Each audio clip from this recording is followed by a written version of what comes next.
Finally, Dr. Lawrence Hill. Please be seated.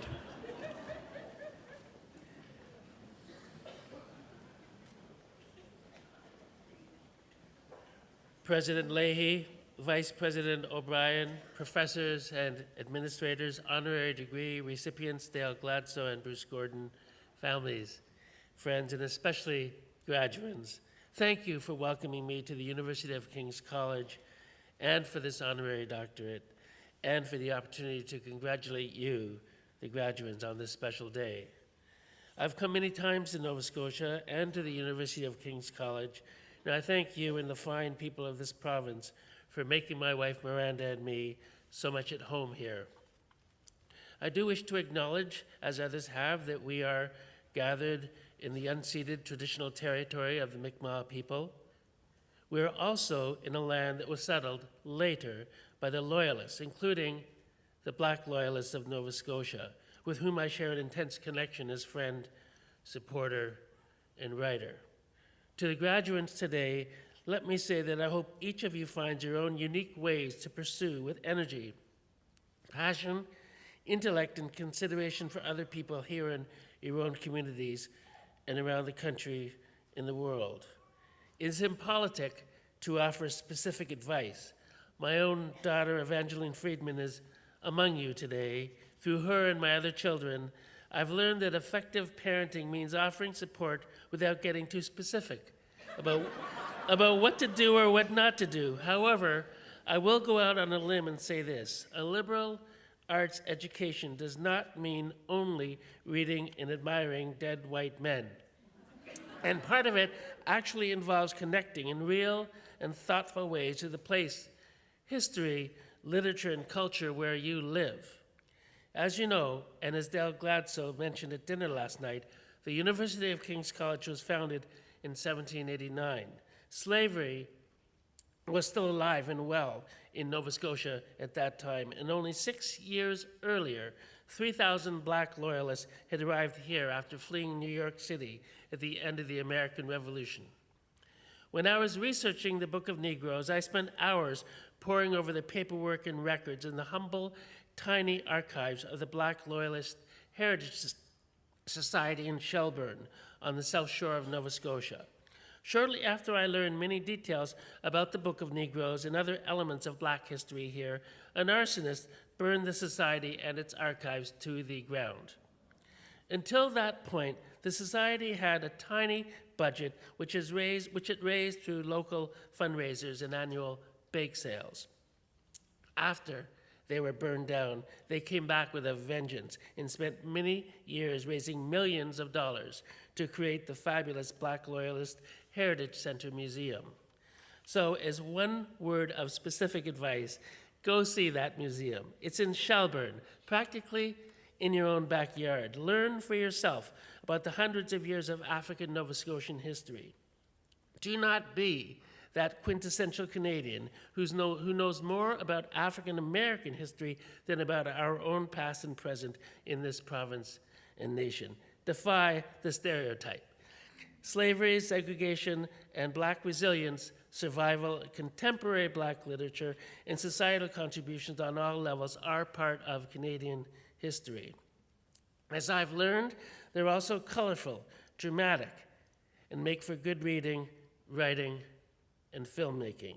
So go enjoy the museum and the stories behind it. Now, back to that fine line between telling you neither what to do nor what not to do. I had to juggle with that issue when my daughter, Evangeline Friedman, came into my life. She was 6 years old, and her book-inhaling personality was fully formed before we met. She was already devouring several books a day, reading them and understanding them concretely when she was 6. However, as she approached adolescence, Evangeline's high-powered vocabulary began to, shall we say, veer into more colorful territory. She acquired a sailor's dialect. She began to swear like a sailor. Where she got these words, I cannot tell you. I did not know half of them. She let loose every S and F-bomb known to humankind, and she invented every manner of cuss word too. many of her most colorful inventions involved compounding existing cuss words that had never before been paired. I couldn't say so at the time, but now I confess that on this complicated point of language, I admired her literary dexterity. However, as her father, I found Evangeline's litany of cuss words intolerable at the family table. But I also knew that my new daughter would not comply with a verbal request to cut it out. As for commands, well, has anybody in this room met with any success issuing commands to Evangeline Friedman? So I came up with a strategy. I offered a peace plan. Eve would be allowed to swear to her heart's content anywhere in the house except on the first floor where we cooked and ate. Eve found this prospect liberating. She tested me. She stood on the first step leading up to her bedroom and let it rip full throttle. She escaped any parental consequences. She tried it out in the basement, where again she went unpunished. In the safety of her bedroom, she released a full paragraph in which every verb, noun, adverb, and preposition was converted into a swear word. Nobody broke down the door. And from that moment on, Evangeline Friedman ceased to cuss on the first floor of our home, for a while at least. As you can imagine, if you can negotiate a satisfactory promise in your own family, you can negotiate pretty well anything in life. So to you, as graduates, perhaps if and when you choose to bring children into the world or to raise and love those who've already been born before you met them, you might consider not only reading to them, because what greater gift of love can you give a child than sitting and reading with them, but you might want to negotiate a family contract with regard to the use of four-letter words. My own opinion is that there is a time and place for every word in the English language. It's merely a matter of calculating the heft and heart of each word and knowing which ones are fit for the family room. What you say to the Queen, for example, will not be how you address the son of the person who is trying to slip a pill into your drink at a party. One of the reasons I've always been wary of telling people, you as graduates included, what to do is that I never listened to my own parents in that respect. My own black father and white mother married interracially in Washington, D.C. in 1953 and left the United States and drove to Canada the day after they married. Canada became their adoptive land, and they stayed here until they died. As the son of immigrants, I can assure you that the last thing any self-respecting immigrant to Canada wants is to see their child become a novelist. They're looking for doctors, lawyers, engineers, architects, anything they think will insulate them from the social, racial, and economic vicissitudes they fled in their own home countries. My own mother was so suspicious of this writing business of mine that she kept a quote from the American novelist Philip Roth posted permanently to our refrigerator door. And that quote said, "When a writer is born into a family, that family is finished." I became a writer anyway, and I've always felt that it's my true working passion. And I hope that you too find your passions. You may find it challenging to pursue them if your parents have different values, but you only live once. You must be accountable to yourselves. Still, your passions may change as the years advance. Some people think that they have a passion and flame out, or find it goes nowhere, and then, in the ashes of disaster, a phoenix, which becomes their new and lasting passion, takes flight. In fact, when parents tell children that they can do anything they want if they just set their hearts and minds to it, it's actually a big fat lie.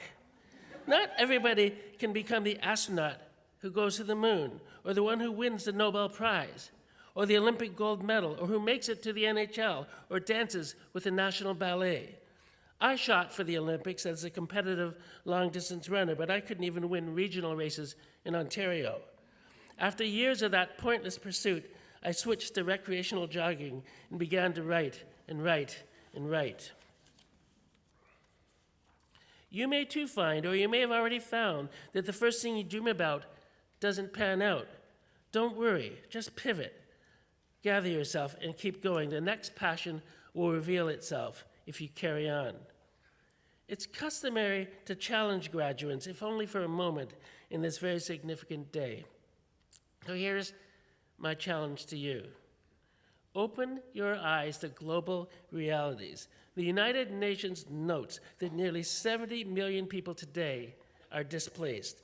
They have fled violence and persecution and find themselves often trapped in their own countries, in neighboring lands or overseas, without the ability to move forward peacefully and carry on as legal citizens in a land that will accept them. Regardless of your politics, regardless of how you vote, there is no denying that displaced peoples are on the move. Some of them are moving toward us, desperately hoping for sanctuary. We have a big country. In my opinion, we have room for many more people who will help continue building this country as newcomers always have. Aside from the Mi'kmaq and other indigenous peoples, we're all relative newcomers to Canada. Some displaced people are moving precisely because we in Canada have been involved in bombing them, think Afghanistan, or have participated in other ways to impair their economy, safety, or possibilities in life.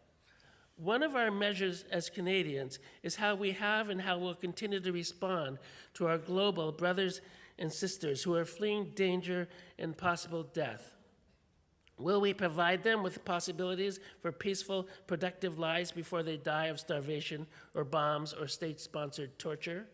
Sometimes we've fallen far short of the mark. Consider our response as a nation in 1939 when we refused to allow the ship MS St. Louis to land in Canada. The ship was carrying 937 Jewish people fleeing the Holocaust, and we did not allow them entry. We sent them back to Europe, where more than 200 were put to death in concentration camps. On the other hand, we have occasionally taken extraordinary measures to welcome refugees. For example, we welcomed thousands of Asian and Muslim people after Idi Amin, one of the most brutal dictators of the 20th century, expelled them from Uganda in 1972. And in recent years, we've gone the extra mile to welcome thousands of Syrians who are fleeing civil war.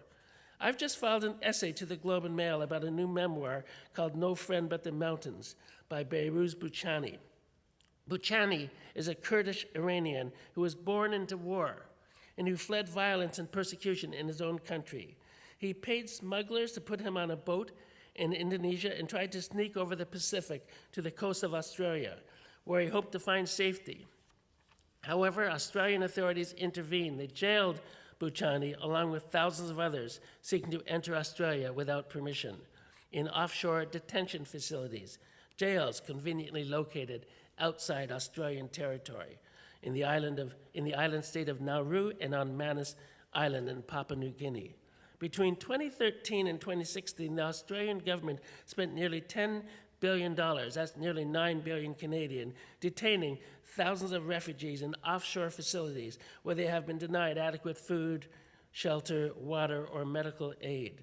Some of these refugees have died in detention, and many others have attempted to die by suicide.